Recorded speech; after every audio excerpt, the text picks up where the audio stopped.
ஒரு பிரகாசமான காலை வேளை கணேசர் தனது பிரம்மாண்டமான கோவிலில் அமர்ந்து கொண்டிருந்தார்.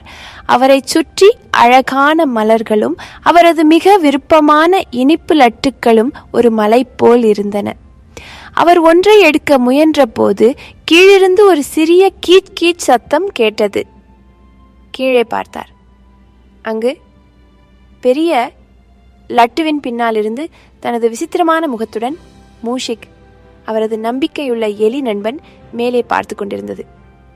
மூஷிக் எப்போதும் ஆடம்பரமாகவும் சந்தோஷமாகவும் இருப்பான். கணேசரின் இனிப்புகளை விரும்பி புசிக்கவும் செய்வான். பெருமாளே என்று மூஷிக் சிறிய குரலில் கேட்டான்.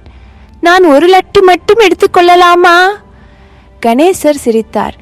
நிச்சயம், ஆனால் நீ எல்லாவற்றையும் சாப்பிடாமல் எனக்கும் ஒரு சிலதையாவது விட்டு வைக்க வேண்டும். மூஷிக் ஆவலாக தலையசைத்தான். ஆனால் அவனுக்கு ஒரு சின்ன தந்திரம் இருந்தது. கணேசர் கவனிக்காத நேரத்திலே அவன் மின்னல் வேகத்தில் ஓடி ஒரு லட்டுவை பிடித்து விரைவாக ஓடிவிட்டான். அட, அது என் லட்டு என்று கணேசர் சிரித்துக்கொண்டே மூஷிக்கை பின் தொடர்ந்து ஓடினார். மூஷிக் வேகமாக ஓடினான். ஆனால் கணேசர் வேகமாகவும் புத்திசாலியாகவும் இருந்தார். மூஷிக் கோவிலில் சுற்றி ஓடிக்கொண்டிருந்த போது ஒரு சின்ன துவாரம் கண்களில் பட்டது. உடனே அவன் அதற்குள் புகுந்து விட்டான். கணேசர் பின்தொடர்ந்தார். ஆனால் அந்த துவாரம் அவருக்கு போதியதாக இல்லை. அதனால் அவரால் உள்ளே செல்ல முடியவில்லை. மூஷிக் தனது சிறிய தலையை வெளியே நீட்டி சிரித்தான். என்னை பிடிக்க முடியுமா பெருமாளே என்று ஊடுருவியது போல கேள்வி கேட்டான்.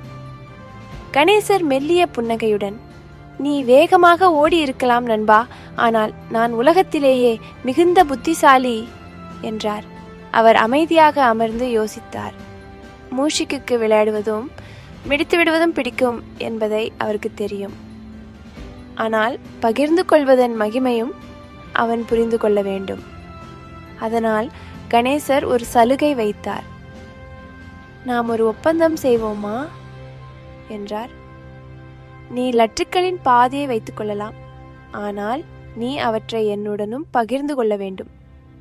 மூஷிக்கின் கண்கள் மகிழ்ச்சியால் பிரகாசித்தன. ஒப்பந்தம் என்று அவன் ஆனந்தமாக சொன்னான். இருவரும் சந்தோஷமாக லட்டுக்களை பகிர்ந்து கொண்டனர்.